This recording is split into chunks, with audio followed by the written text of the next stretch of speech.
আজকে অনেক দিন পরে তোমাদের মাঝে একটা অন্য রকমের নতুন ভিডিও নিয়ে চলে আসলাম। তো শুরুতেই দেখতে পাচ্ছ হাতে কাচের চুড়ি আর কিন্তু ছাপা সুতির শাড়িটাও পরে নিয়েছি। গ্রামের বউ বউ একটা লুক নিয়ে নিয়েছিলাম। তো আজকে হচ্ছে আমাকে কেমন লাগছে অবশ্যই কিন্তু কমেন্ট করে সবাই তোমাদের মতামত জানাবা। হ্যালো এভরিওয়ান, আসসালামু আলাইকুম, welcome back to my another video. তো কেমন আছো তোমরা সবাই? আমি তোমাদের সাথে আছি বিডি সাথী। তো আজকে একটু অন্যরকম একটা ভিডিও নিয়ে চলে আসলাম। ভিডিওটা তোমরা সবাই শুরু থেকে শেষ পর্যন্ত দেখবা, আর কেমন লাগলো অবশ্যই তোমাদের মতামত কমেন্ট বক্সে জানাবা। তো এদিকে দেখতেই পাচ্ছি শুরুতে গরুর বট ধুয়ে নিয়ে রাখছিলাম আগের থেকেই। আর এদিকে মশলাটাও কষানোর জন্য দেখতেই পাচ্ছ আমি হচ্ছে ফার্স্টে পেঁয়াজ আদা রসুনটাও মানে ভেজে নিচ্ছিলাম। আর এদিকে দেখতে পাচ্ছি সব ধরনের মশলাও কিন্তু অ্যাড করে নিয়েছি। আর মশলাগুলো দেওয়ার পরে দেখতে পাচ্ছ কিন্তু একদমই মনে হচ্ছে যে তেল দিয়েই নাই। তো সেই জন্য হচ্ছে আমি হালকা পরিমাণ পানি অ্যাড করে নিয়েছিলাম। তো এদিকে দেখতে পাচ্ছ মশলাটাকে হালকা হাতে সুন্দর করে লাড়াচাড়া দিয়ে নিচ্ছিলাম।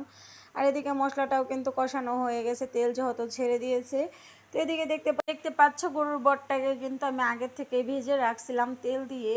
আর এদিকে দেখতে পাচ্ছ মশলার সাথে কিন্তু অ্যাড করে দিয়েছি।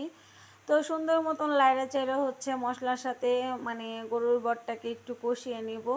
তো কষিয়ে নেওয়া হইলে কিন্তু আমি পরবর্তীতে হচ্ছে পানি দিব। তো এদিকে দেখতে পাচ্ছ সুন্দর মতন হচ্ছে মশলাটার সাথে কিন্তু গরুর বটটাকে আমি কষিয়ে নিচ্ছিলাম। তো যাই হোক দেখতেই পাচ্ছ একটু একটু কিন্তু তেলও ছেড়ে দিয়েছে, তারপরেও কিন্তু আমি আবার ঢেকে দিয়েছিলাম। ঢেকে দিয়ে সুন্দর মতন হচ্ছে মশলাটাকে কষায় নিচ্ছি। আর এদিকে দেখতে পাচ্ছ কষানোটা হয়ে গেছে, আর আমি কিন্তু পানিটাও অ্যাড করে দিয়েছি, অল্প পরিমাণ পানি দিছি যেহেতু এটা আগের থেকে সিদ্ধ করা আর হচ্ছে আমি ভেজেও রাখছিলাম। তো এদিকে হচ্ছে বানাবো রুটি, গরুর বট ভুনা আর হচ্ছে গরম গরম রুটি খেতে কিন্তু খুবই টেস্টি হবে।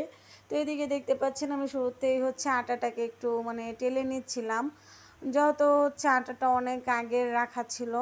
তো সেই জন্যই হচ্ছে আমি এদিকে আটাটাকেও সুন্দর মতন হচ্ছে চালে নিচ্ছি। তো এদিকে দেখতে পাচ্ছ আমি নেওয়ার পরে হচ্ছে আমার এদিকে হচ্ছে কিছু মানে চাউলের গুঁড়ি ছিল।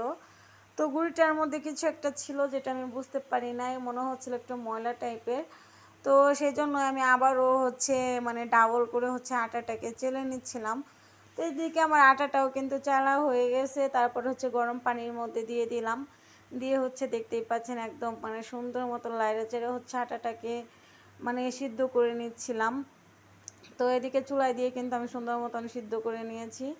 এখন আটাটাকে একটা ডো বানাবো, ডোটা বানিয়ে কিন্তু রুটি বানাবো। সেই জন্য হচ্ছে এই যে গরম আটাটা একদম হাত পুড়ে যাচ্ছিলো। তো আস্তে আস্তে যাই হোক আটাটা কিন্তু এদিকে দেখতে পাচ্ছ ডোটা কমপ্লিট হয়ে গেছে। তো এখন রুটি বেলার পালা, চলো রুটি বেলা শুরু করে দেই। যদি আমার রুটি অতটা সুন্দর হয় না, তারপরেও চেষ্টা করব যতটুকু পারি ততটুকু ভালো করার চেষ্টা করব। তো এদিকে দেখতে পাচ্ছ রুটিটা কিন্তু বেলা শুরু করে দিয়েছি, আর প্রথম রুটিটা আমার একদমই ভালো হয় না। তো তারপরেও কিন্তু মাশাআল্লাহ খারাপ হয় নাই, যথেষ্ট ভালো হয়েছে। তো এইভাবে একে একে সবগুলা রুটি কিন্তু আমি বেলে নিব। তারপরে চলো রুটিগুলো হচ্ছে যখন মানে কি বলে রুটিগুলোকে যখন ভাজবো তখন কিন্তু আবার আসবো, চলো। তো এইভাবে দেখতে পাচ্ছি সুন্দর করে কিন্তু আমি একটার পর একটা রুটি বেলে নিচ্ছিলাম আর বেলে নিচ্ছিলাম কখন রুটিগুলো শেষ হবে। তো যেহেতু মাশাআল্লাহ অনেকগুলো রুটি হয়েছে তো একটু সময় লাগবে, এটা কিন্তু স্বাভাবিক। তো একটার পর একটা কিন্তু দেখতেই পাচ্ছ এই রুটিটা খুবই সুন্দর হয়েছে, আর অনেকটা পাতলা হয়েছিল, গোল হয়েছিল খুবই। তো এদিকে দেখতে পাচ্ছ মানে আটার হচ্ছে গুঁড়িগুলো লেগে গিয়েছিলো, যেহেতু অনেক পরিমাণ হচ্ছে গুঁড়ি দিয়েছিলাম। তো এগুলোকে সুন্দর মতো কিন্তু রুটিগুলো কমপ্লিট হয়ে গেছে বানানো। আর এখন হচ্ছে এই যে একটার পর একটা ভেজে নিব। তো দেখতেই পাচ্ছ তাওয়ার মধ্যে, তাওয়া বলতে হচ্ছে ফ্রাই প্যানের মধ্যে আমি রুটিগুলো দিয়ে দিয়েছিলাম, আর একটার পর একটা কিন্তু সুন্দর করে হচ্ছে ভেজে নিচ্ছিলাম। যেই দেখতে পাচ্ছি রুটিটা একটু ফুলতেছে তখনই হচ্ছে আমি একদমই মানে কি বলবো খুন্তি দিয়ে ঠাসা দিয়ে হচ্ছে রুটিটাকে ফুটা করে দিছিলাম।